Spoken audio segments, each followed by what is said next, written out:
Assalamualaikum and hi everyone. So today our group will be presenting about chromatography. First of all, let me introduce my team member.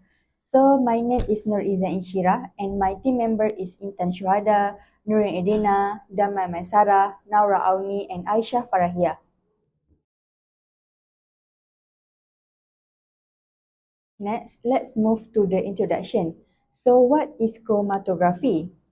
Chromatography is a technique for separating and analyzing components in a mixture based on their unique interaction with the stationary phase and the mobile phase.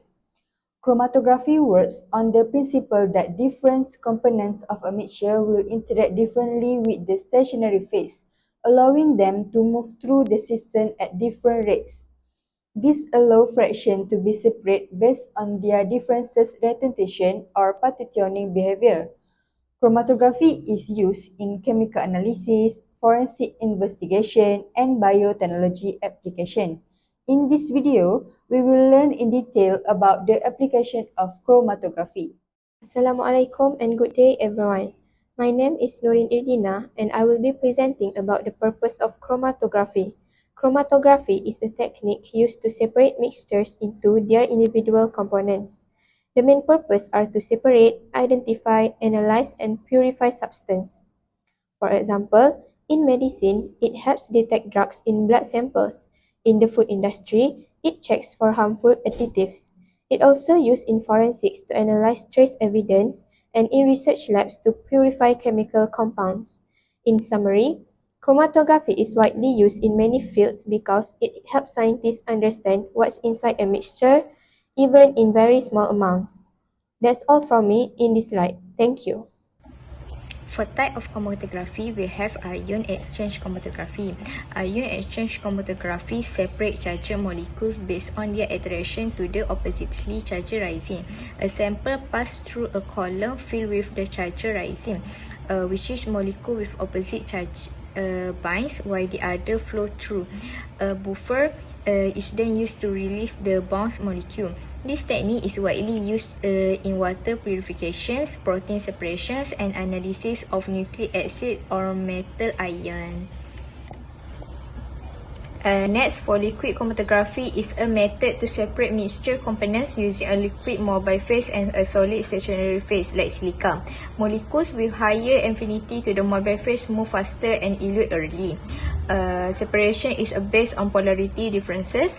The sample is passed through the column and components are elute using a solvent. It's a simple, low-cost technique useful even for water-insoluble solids. HPLC is a common example used in biological research.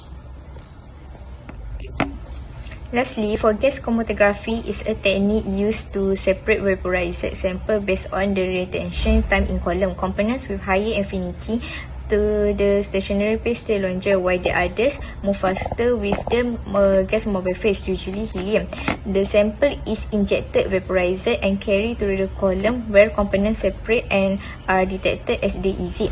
It's widely used to measure chemical concentration, especially in pollution analysis, oil spill, and forensic science. Common examples include detecting drugs in urine or analyzing residues in soil and water. Now I'm going to explain what are the applications of chromatography. First of all, chromatography is very important in pharmaceuticals. It helps to quantify and analyze compounds for contaminants in drug. Also, scientists use chromatography to study which antibodies are the best for fighting and neutralizing certain diseases like vaccines. Secondly, chromatography is very important in drug testing. It helps to separate and analyze substances that are found in urine samples. For example, drug testing on athletes to see whether they take drugs or not. Thirdly, chromatography is very important in food and beverages. It can separate and analyze additives, vitamins, proteins, amino acids to detect harmful toxins and other nutritional compounds in a food. Next, chromatography is important in forensic science. Chromatography is pivotal in forensic labs for analyzing substances found at crime scenes. It helps identify drugs, toxins, and other compounds. Now I'm going to pass it to Aisyah. Alright, so the next application that I'll be talking about is environmental monitoring. Chromatography is super useful when it comes to checking the pollution levels in the environment. It can detect harmful substances like pesticide, herbicide, or even heavy metals in water, air, and soil. For example, gas chromatography is often used to test if drinking water has pesticide residues. So that's why it plays a big role in keeping our environment safe and making sure it meets health standards. So the next application that I will briefly explain is in the field of biotechnology and proteomics. In simple terms, chromatography helps separate and purify important biological molecules like proteins, enzymes, and DNA. This is especially important when producing medicines like insulins or vaccine. One common method is called affinity chromatography, which isolates specific proteins on their unique properties. So basically, without chromatography, it will be really difficult to produce clean and safe biopharmaceuticals. Moving on, another important use of chromatography is in security and safety screening. This is especially relevant at places like airports or during major public events. Gas chromatography, often paired with mass spectrometry, is used to detect traces amounts of dangerous substances like explosive or illegal drugs from things like luggage or air samples. So in this case, chromatography helps prevent threats and keeps everyone safe. And lastly, I'll talk about ion chromatography, which is widely used for water testing. This technique specifically separates and measures ions such as chloride, nitrate, or sulfate in liquids. It's really useful for checking the safety of drinking water or monitoring the wastewater from factories. So that's why it's used by water treatment plants and environmental agencies to make sure the water we use and drink is clean and safe. So to wrap up, we can see that chromatography isn't just for the lab. It's actually used in real-life fields like environmental safety, biotech, national security, and water testing.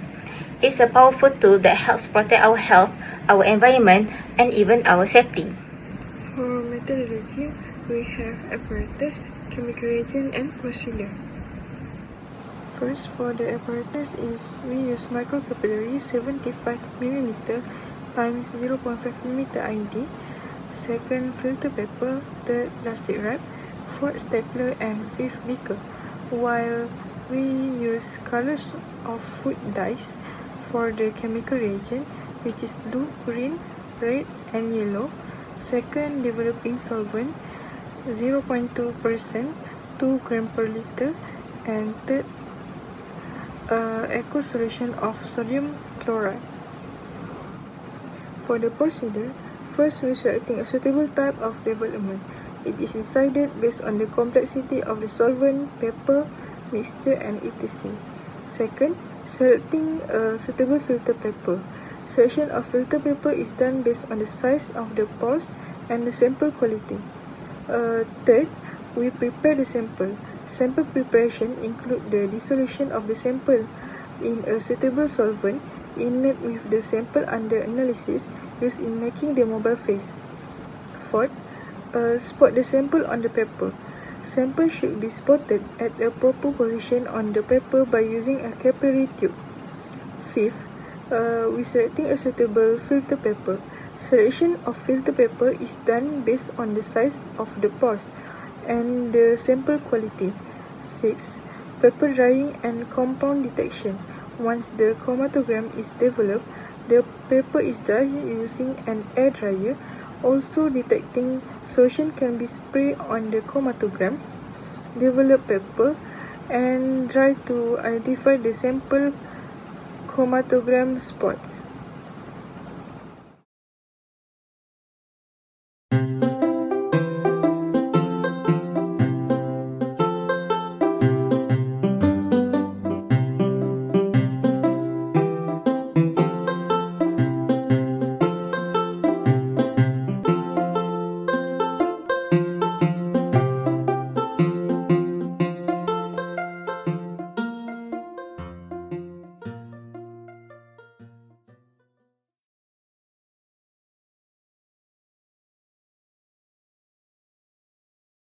The chromatography experiment showed that different food coloring consists of multiple pigments that can be separated based on how far they travel with the solvent.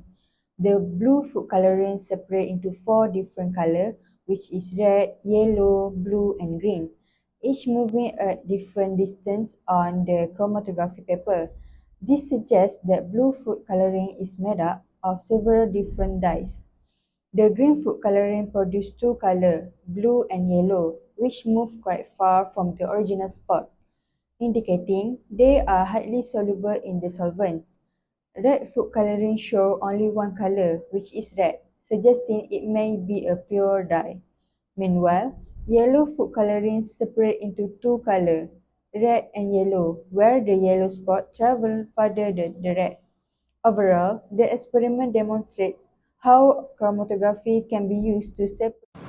So, in summary, chromatography is still a fundamental component of research with a number of benefits and some drawbacks.